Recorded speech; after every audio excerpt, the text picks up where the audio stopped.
മുള്ളരിക്കുടി സർക്കാർ എൽ.പി. സ്കൂളിന്റെ രജത ജൂബിലി ആഘോഷവും പൂർവ്വ അധ്യാപക വിദ്യാർത്ഥി സംഗമവും സ്കൂൾ വാർഷികവും നടന്നു. ജില്ലാ പഞ്ചായത്ത് പ്രസിഡന്റ് രാരിച്ചൻ നീർണാകുന്നേൽ ആഘോഷ പരിപാടികൾ ഉദ്ഘാടനം ചെയ്തു.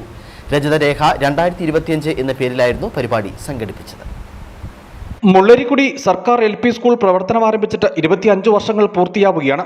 സ്കൂളിന്റെ രജത ജൂബിലി ആഘോഷങ്ങളുമായി ബന്ധപ്പെട്ട് വിപുലമായ പരിപാടികളാണ് ഒരുക്കിയത്. രജതരേഖ 2025 എന്ന പേരിലായിരുന്നു പരിപാടികൾ നടന്നത്. രജത ജൂബിലി ആഘോഷത്തിനൊപ്പം പൂർവ്വ അധ്യാപക വിദ്യാർത്ഥി സംഗമവും സ്കൂൾ വാർഷികവും നടന്നു. ജില്ലാ പഞ്ചായത്ത് പ്രസിഡന്റ് രാരിച്ചൻ നീർണാകുന്നേൽ ആഘോഷ പരിപാടികൾ ഉദ്ഘാടനം ചെയ്തു. ചടങ്ങിൽ കൊന്നത്തടി ഗ്രാമപഞ്ചായത്ത് പ്രസിഡന്റ് രമ്യ റിനീഷ് അധ്യക്ഷത വഹിച്ചു. Adimali block panchayat president Soman Chellappan souvenir പ്രകാശനം നിർവഹിച്ചു. ജില്ലാ പഞ്ചായത്ത് അംഗം ഷൈനി സജി കലാപ്രതിഭ പുരസ്കാര സമർപ്പണം നടത്തി. സാഹിത്യകാരൻ ആന്റണി മുനിയറ മുഖ്യപ്രഭാഷണം നടത്തി. ബ്ലോക്ക് പഞ്ചായത്ത് അംഗം സനില രാജേന്ദ്രൻ LSS പ്രതിഭകളെ അനുമോദിച്ചു. ബ്ലോക്ക് പഞ്ചായത്ത് അംഗം CK പ്രസാദ് സ്കൂളിന്റെ ആദ്യകാല പ്രവർത്തകരെ ആദരിച്ചു. ഗ്രാമപഞ്ചായത്ത് അംഗം TP മൽക്ക സ്കൂൾ മൈതാന സമർപ്പണം നടത്തി. School head mistress Sheela Thomas report അവതരിപ്പിച്ചു.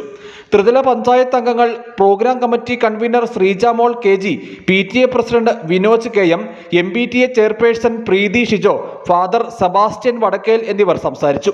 ടെലിവിഷൻ താരം രാജേഷ് അടിമാലിയുടെ വൺമാൻ ഷോയും സ്മൃതിലയം ഇടുക്കിയുടെ ഗാനമേളയും അരങ്ങേറി. പരിപാടിയുടെ ഭാഗമായി സ്നേഹവിരുന്നും ഒരുക്കിയിരുന്നു. News bureau, Adimali.